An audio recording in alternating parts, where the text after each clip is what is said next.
2025 IPL sixth మ్యాచ్లో రేపు Rajasthan Royals Kolkata night riders జట్లు బర్స్పరా క్రికెట్ స్టేడియం గౌహాటీ వేదికగా తలపడనున్నాయి. రెండు జట్లకి కూడా ఈ టోర్నీలో ఇది సెకండ్ మ్యాచ్. టూ టీమ్స్ కూడా తమ మొదటి మ్యాచ్లో ఓడి ఈ మ్యాచ్కి వస్తున్నారు. కేకేఆర్ తమ మొదటి మ్యాచ్ని హోమ్ గ్రౌండ్లో ఆర్సీబీతో 7 వికెట్స్ తేడాతో ఓడగా, మరోవైపు రాజస్థాన్ ఉప్పల్లో ఎస్ఆర్ఎస్తో 44 పరుగుల తేడాతో మ్యాచ్ ఓడింది. సో రెండు జట్లకి కూడా ఈ మ్యాచ్లో చాలా ప్రెషర్ ఉంటుంది.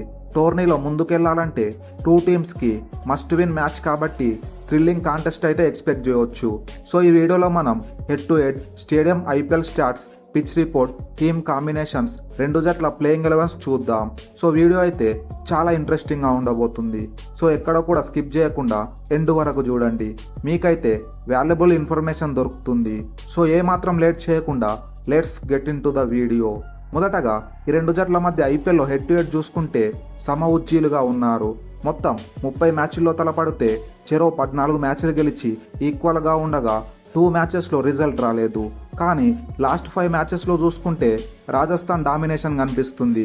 3 మ్యాచ్లు రాజస్థాన్ గెలిస్తే 1 మ్యాచ్ కేకేఆర్ గెలిచింది, 1 మ్యాచ్ రద్దయింది. మ్యాచ్ జరిగే బర్స్పరా స్టేడియం పిచ్ రిపోర్ట్ చూసుకుంటే ఇక్కడ ఎక్కువగా ఐపీఎల్ మ్యాచెస్ జరగలేదు, కేవలం 4 ఐపీఎల్ మ్యాచెస్ మాత్రమే జరిగాయి. సో అప్పుడే పిచ్ పైన పర్ఫెక్ట్ అంచనాకు అయితే రాలేము. హై స్కోరింగ్ మ్యాచ్ చూసే ఛాన్సెస్ చాలా తక్కువ. ఇనిషియల్ ఓవర్స్లో పేస్ బౌలర్స్కి సపోర్ట్ దొరికితే మిడిల్ ఓవర్స్లో స్పిన్నర్స్కి అసిస్టెన్స్ లభిస్తుంది. ఈ గ్రౌండ్లో టాస్ అండ్ డ్యూ ఫ్యాక్టర్ పెద్ద మ్యాటర్ అవ్వదు. నేనైతే టాస్ గెలిస్తే బ్యాటింగ్ చేయడం బెటర్ అనుకుంటున్నాను. చేజింగ్ కొంచెం డిఫికల్ట్ ఉంటుంది. ఒకవేళ టాస్ గెలిచి ఫస్ట్ బ్యాటింగ్ చేస్తే 180+ స్కోర్ బోర్డ్ పైన పెడితే చేజ్ చేయడం కష్టం అవుతుంది. చేజింగ్ చేసి మ్యాచ్ గెలవాలంటే ఆపోనెంట్ టీంని 150 బిలో స్కోర్కి రెస్ట్రిక్ట్ చేయాలి.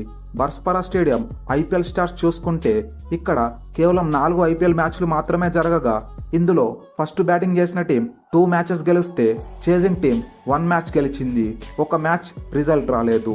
ఇప్పుడు 2 టీమ్స్ కాంబినేషన్ చూద్దాం. ముందుగా హోమ్ టీం రాజస్థాన్ విషయానికి వస్తే స్టాండింగ్ కెప్టెన్ రియాన్ పరాగ్కి ఎస్ఆర్హెచ్ లాంటి టీంకి అగనెస్ట్గా క్యాప్టెన్సీ డెబ్యూ చేయడం కాన్ఫిడెన్స్ని దారుణంగా దెబ్బతీసిందని చెప్పాలి. ఎస్ఆర్హెచ్ బ్యాటర్స్ రాజస్థాన్ బౌలింగ్ యూనిట్ని ఊచకోత కోయడంతో ఆర్ఆర్ బౌలర్స్ ఐపీఎల్లోనే సెకండ్ హైయెస్ట్ రన్స్ 286 రన్స్ సమర్పించుకున్నారు. ఓపెనర్ సంజు శాంసన్ లాస్ట్ మ్యాచ్లో ఫుల్ ఫ్లోలో కనిపించాడు. జైస్వాల్, పరాగ్ ఎర్లీగా అవుట్ అయిన టీంకి 66 పరుగుల అగ్రెసివ్ నాకాడి మంచి ఫైట్ ఇచ్చాడు. సో ఈ మ్యాచ్లో జైస్వాల్తో కలిసి మంచి స్టార్ట్ ఇవ్వాలని కోరుకుంటారు. మిడిల్ ఆర్డర్లో పరాగ్, నితీష్ రాణా ఫస్ట్ మ్యాచ్లో ఫెయిల్ అయిన మంచి నాక్స్ అయితే ఆడాల్సి ఉంది. ఇక ధ్రువ్ జురెల్ తనని రిటర్న్ చేసిన మనీ వర్త్ అని ప్రూవ్ చేస్తూ సాలిడ్ 70 రన్స్ ఇన్నింగ్స్ ఆడాడు. లోయర్ ఆర్డర్లో Hetmyer, Shubham Dubey quick runs కొట్టగలిగితే ఫైటింగ్ టోటల్ బోర్డ్ పైన పెట్టొచ్చు. ఇక బౌలింగ్ గురించి మాట్లాడితే ఎస్ఆర్హెచ్ బ్యాటర్స్ అల్ట్రా అగ్రెషన్కి ఆర్ఆర్ బౌలర్స్ కంప్లీట్గా చేతులెత్తేశారు.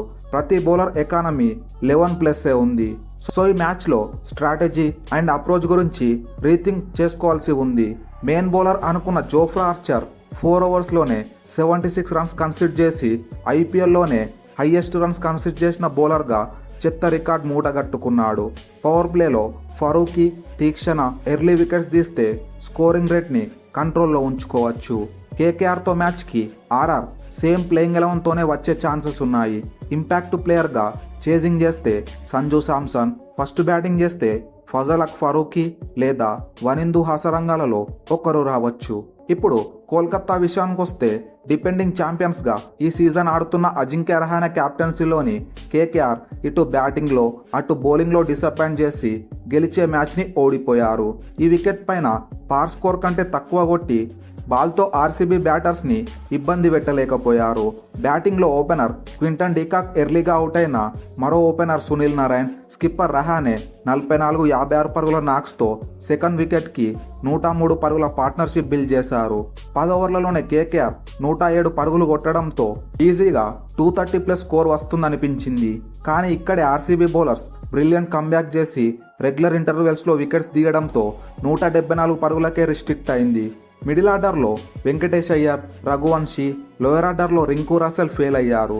మరి ఈ మ్యాచ్లో అయినా మేనేజ్మెంట్ వీరి నుండి గుడ్ షో ఎక్స్పెక్ట్ చేస్తుంది. ఇక బౌలింగ్ యూనిట్ తమ మార్క్కి తగ్గ పర్ఫార్మెన్స్ లాస్ట్ మ్యాచ్లో ఇవ్వలేకపోయింది.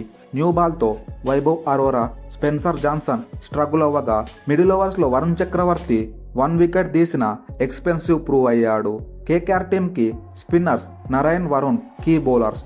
ఈ ఇద్దరి మిడిల్ ఓవర్ స్పెల్స్ బట్టి కేకేఆర్ విన్నింగ్ డిపెండ్ అయి ఉంటుంది. మరి ఈ మ్యాచ్లో చూడాలి కేకేఆర్ బౌలర్స్ నుండి ఎలాంటి పర్ఫార్మెన్స్ వస్తుందన్నది. ఇప్పుడు ఈ మ్యాచ్కి కేకేఆర్ ప్రాబబుల్ ప్లేయింగ్ 11 చూసుకుంటే 1 చైన్తో బరిలోకి దిగొచ్చు. స్పెన్సర్ జాన్సన్ ప్లేస్లో అన్రిచ్ నోకియా ప్లేయింగ్ 11లో ఆడే అవకాశం ఉంది. బట్ తను 100% ఫిట్ ఉన్నాడా లేదా అన్నదాన్ని బట్టి డిసైడ్ అవుతుంది. RR versus KKR winning prediction చూసుకుంటే ఆర్ఆర్కి హోమ్ అడ్వాంటేజ్ ఉంది. బట్ కేకేఆర్కి ఓవరాల్గా అన్ని బేసెస్ని కవర్ చేసిన మంచి టీం ఉంది. రాజస్థాన్ బౌలర్స్ అయితే లో కాన్ఫిడెన్స్తో ఉంటారు. సో నేనైతే ఈ మ్యాచ్లో కేకేఆర్ గెలుస్తుంది అనుకుంటున్నా. మరి మీరు ఏ టీం గెలుస్తుంది అనుకుంటున్నారో కామెంట్ చేయండి. Thanks for watching. Have a great day. జై హింద్.